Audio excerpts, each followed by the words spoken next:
Welcome to part 2 of my E.A.S.E journey. Cue disappointment music.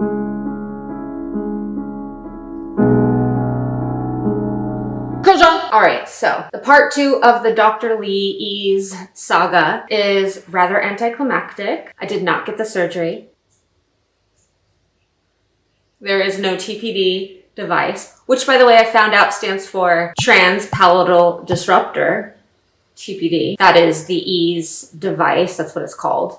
Instead of like M.S.E, he calls it the TPD. Anyway, I did not get the surgery. Why, you ask? Great question. Because Dr. Li's in-house anesthesiologist, Dr. Edward Bear, could not properly start an IV on me. What happened after my last video was this. The anesthesiologist came into the room. From the get-go, he was extremely dismissive, like a lot of doctors, if you've been in the medical industry at all. I tried to tell him from the get-go that I was a hard stick. That's terminology that the medical profession uses to explain patients like me who have vascular issues that make drawing blood and starting an IV in a vein very challenging. When I told him how hard it is to start IVs on me, and I try to show him like which arm, it's my right arm, that I usually get success with, he was like, sure, yeah, I'm the professional. You don't need to give me directions.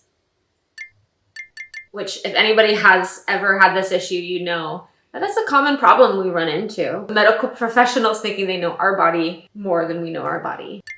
Fortunately, I had my fiance there with me who was very much an advocate for me. He's been to the ER with me before. He's been to surgeries with me before. So he's seen how difficult it can be for people to start an IV. I have autoimmune disease, so that is one of the reasons why I've been to the ER a lot. He told Dr. Bear, no, listen, it really is challenging. Most people need an ultrasound to find a vein to IV. Which then Dr. Bear responded, well, if I can't find a vein, I'll just send her home. And I guess he wasn't joking.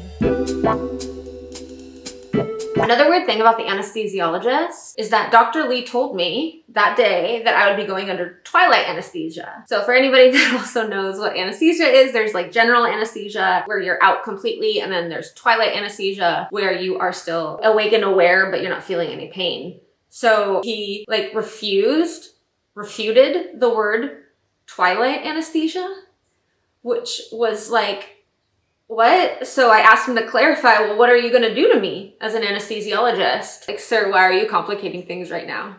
Like right before my surgery. But okay. So all of that, we get into the operating room. It's me and Dr. Bear, the anesthesiologist, and one of Dr. Li's nurses. And for about an hour, he tries to start an IV in 13 different locations and fails 13 different times. So he did a few attempts on my left foot and ankle, a few attempts on my left wrist, a few attempts on my left arm, a few attempts on my right arm, and then a few attempts on my neck.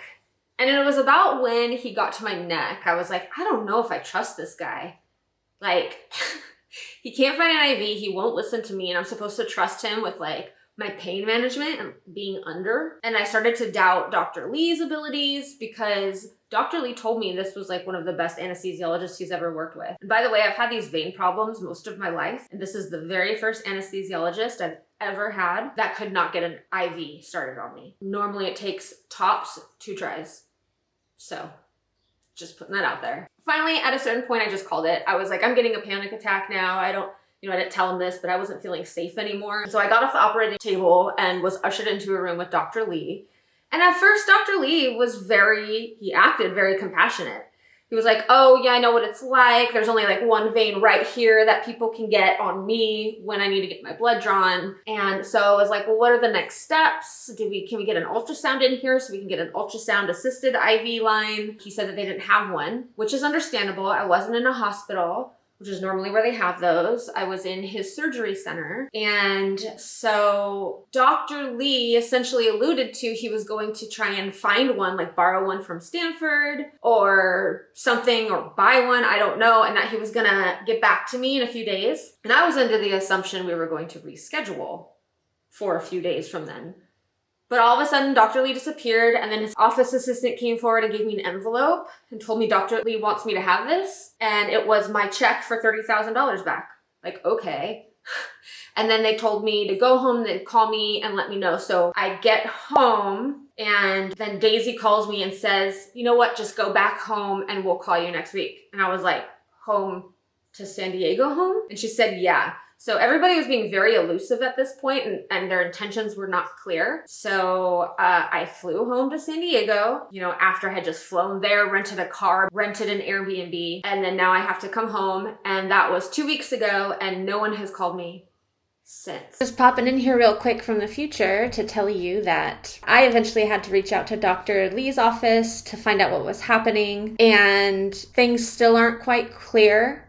And so the surgery is not happening. Essentially, Dr. Lee canceled my surgery because the anesthesiologist could not find a vein. I was very excited, albeit nervous. I was very excited to have the E.A.S.E procedure because Dr. Lee told me that day that I was going to wake up already breathing better. I could not wait for that. But now I don't get that. Anyway, out of all of those locations, he blew a few different veins, as you can see on my arms, mostly. And still, like, what are we at? We're at over 2 weeks out now, and you can still see bruises, which is kind of embarrassing. You know, when I go out, I have all of these hematomas. But yeah, blowing veins means he got a vein, he was close, but he fudged it. Yeah. So, I've come home, I've regrouped, we got my braces back on, my lisp has gone. So, my next steps are, I'm now looking into rhinoplasties. I have been wanting a nose surgery because I do have collapsed nasal valves, if you can see. And as we know, I'm a mouth breather, and that's my main goal in all of this was to change from mouth breathing to functional nose breathing.